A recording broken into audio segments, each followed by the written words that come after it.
तर जागा वाटप न जाहीर करता युतीची अधिकृत घोषणा उद्या दुपारी 12 वाजता होणार आहे। उद्यापासून एबी फॉर्मच्या वाटपालाही सुरुवात होईल अशी माहिती कळते। उद्या दुपारी 12 वाजता ठाकरे बंधूंच्या युतीची राज ठाकरे आणि उद्धव ठाकरे अधिकृतरित्या घोषणा करतील। संजय राऊतांनी एक ट्विट केलंय की उद्या दुपारी 12 वाजता आणि ट्विट सोबत राज ठाकरे आणि उद्धव ठाकरे यांचा फोटो आहे। याचाच अर्थ असा निघतो की उद्या दुपारी 12 वाजता मनसे आणि उद्धव ठाकरे यांची शिवसेना युती करते। आपल्यासोबत संजय शिरसाट आहेत। काय प्रतिक्रिया आहे पहिली?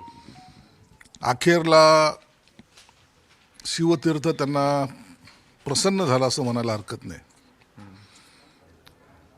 संजय राऊत काल त्यांच्याकडे गेले होते, युतीचे काही बोलणी झाल्या वाटतं आणि टाईमही असा ठरवलाय 12 वाजेचा। कदाचित तो मुहूर्ताचा टाइम त्यांचा असावा, परंतु ही युती जरी काही जरी केली तर यांना जी काही मतं मिळणार आहेत, काँग्रेसची नाही मिळणार, शरद पवार राष्ट्रवादीची नाही मिळणार।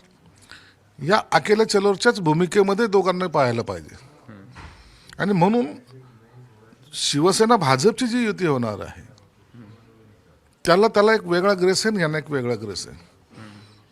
पहिल्यांदा उबाठा हतबल होऊन सत्ता कशी टिकवायची याच्या प्रयत्नामध्ये त्यांनी केलेली पाऊल टाकलेलं आहे असं म्हणायला हरकत नाही। बरं, पण हतबल असं का म्हणताय आपण? काय हेतू आहे आपला म्हणण्याचा? अहो, त्यांनी किती मनसेच्या विरोधात किती बोललेले आहेत। मनसे असा आहे, मनसे तसा आहे, राजसाहेब असे तसे, परंतु एक टाइम असा आला की त्यांना वारंवार तिथं जावं लागायला लागले, वारंवार बोलावं लागायला लागले आणि मला वाटतं याच्यामुळं त्यांची हातबलताच दिसून आलेली आहे। बरं, तुमच्या युतीवर या युतीचा काय परिणाम होईल? नाही, आमच्या युतीवर काय परिणाम होणार नाही। आमच्या युतीवर परिणाम होण्याचं काय कारण आहे? हे काय आतापासून चाललेली त्यांची प्रोसेस नाही, तर ते अनेक दिवसापासून त्यांची ती प्रोसेस सुरू होती। राजसाहेब येतात का नाही ह्याच्यावर आजही त्यांना शंका होती।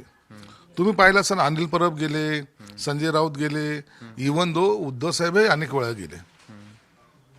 मला वाटतं समाधानकारक त्यांना जर जागा मिळाल्या असतील तरच ही उद्या घोषणा होणार आहे, अन्यथा कसे होईल?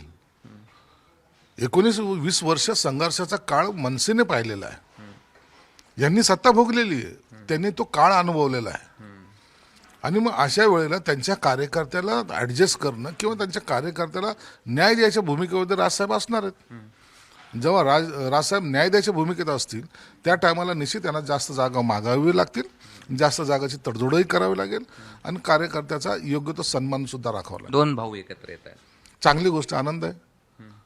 आम्ही तर पहिल्यापासून म्हणतो की भावाभावामध्ये भांडणं नकोत। तुमच्या शुभेच्छा आहेत। आमच्या त्यांना मनापासून शुभेच्छा आहेत। बरं, पालिकेत सत्ता कोणाची असेल मुंबईत? मुंबईमध्ये महायुतीची सत्ता येणार। युतीचा परिणाम? युतीचा परिणाम नाही होणार। निश्चित थोड्याशा जागा पुढं मागं होतील, परंतु महानगरपालिकेत सत्ता ही महायुतीचीच येणार। शिवसेना भाजपचाच भगवा त्या ठिकाणी फडकेल। संजय शिरसाटच्या मते ही युती म्हणजे काय? युती नाही आहे, हे अंडरस्टँडिंगची झालेली युती आहे, स्वार्थासाठी काही काळापुरती झालेली ही युती आहे। हे लॉंग टर्म चालेल असा अशातला भाग नाही आहे, ही मजबुरीमध्ये झालेली युती आहे। एकाकी पडलेल्या उभाटाला साथीदार कोणी मिळत नव्हतं म्हणून झालेली युती आहे। ही मराठी माणूस किंवा काहीतरी वेगळं घेऊन युती केली आहे असातला भाग नाहीच आहे। दानवे म्हणता स्फूर्ती मिळेल युतीमुळे।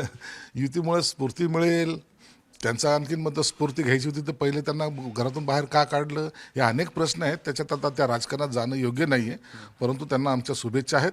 राजसाहेब पुन्हा एकदा जर ते त्या पद्धतीने जर पुढे येत असतील आणि संघर्षाचा काळ त्यांनी पाहिलेला आहे, म्हणून मला वाटतं त्यांना त्यांच्या पक्षाला सुद्धा उभारी मिळेल। ठीक आहे, हे होते संजय शिरसाट आणि दोन भावाच्या उद्याच्या युतीच्या मुहूर्तावरची त्यांची ही प्रतिक्रिया होती। कॅमेरामन धनंजय दारुंटेसह मी कृष्णा केंडे, एबीपी माझा, छत्रपती संभाजीनगर। एबीपी माझा, उघडा डोळे बघा नीट।